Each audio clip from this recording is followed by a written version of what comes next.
Ah, Noël. Pensez-y une seconde. Le sapin qui brille dans le salon, les chaussettes bien accrochées sur la cheminée, le grand repas de famille. On a l'impression que ces images ont toujours été là, n'est-ce pas? Qu'elles font partie d'une tradition immémoriale.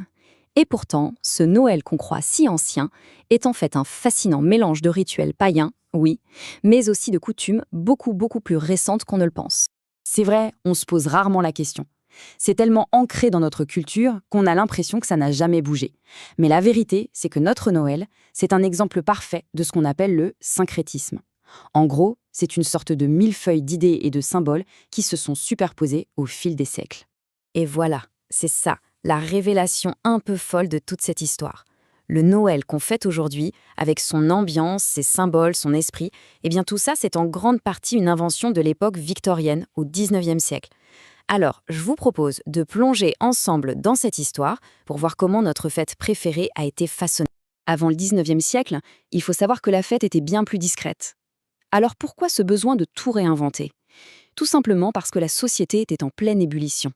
Avec la révolution industrielle, le monde changeait à toute vitesse. Les Victoriens ont alors cherché à créer une fête qui serait comme un refuge, un moment chaleureux, centré sur la maison, la famille, une sorte de bulle de nostalgie. Et le premier grand symbole de ce nouveau Noël, c'est bien sûr le sapin. Mais son histoire, elle, est bien plus ancienne. Pendant des siècles, les cultures du nord de l'Europe utilisaient déjà des plantes qui restent vertes en hiver, comme le sapin ou le hou, pour célébrer la vie qui continue, même au cœur de l'hiver, pendant le solstice. En fait, décorer un sapin à l'intérieur de la maison, c'est une coutume qui vient d'Allemagne. Et elle a traversé la Manche grâce au prince Albert, qui était l'époux allemand de la reine Victoria.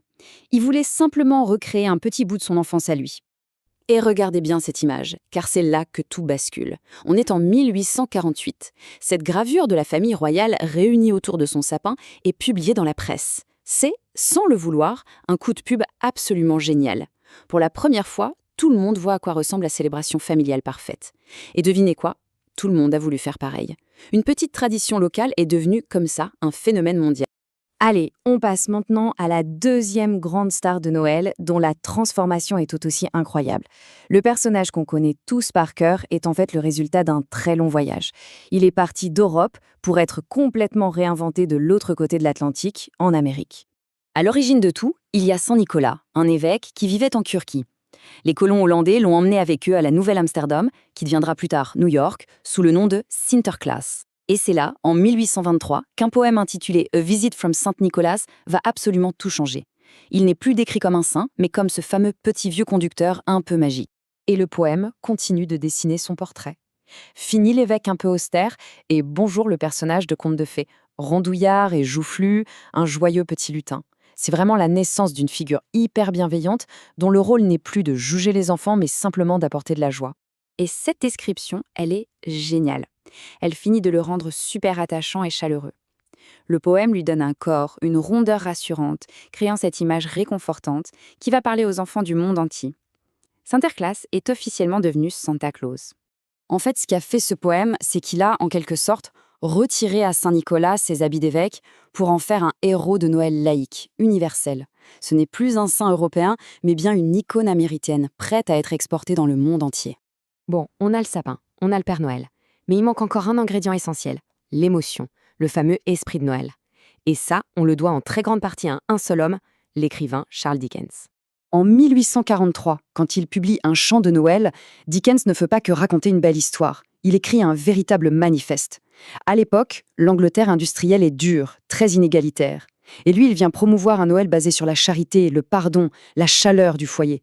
C'est lui qui a donné à cette fête une conscience sociale et surtout une âme. Au final, on voit bien comment ces quelques décennies du XIXe siècle ont été une sorte de laboratoire géant pour créer la fête que l'on connaît aujourd'hui. Les Victoriens nous ont légué les symboles, les personnages et par-dessus tout, l'esprit de notre Noël moderne.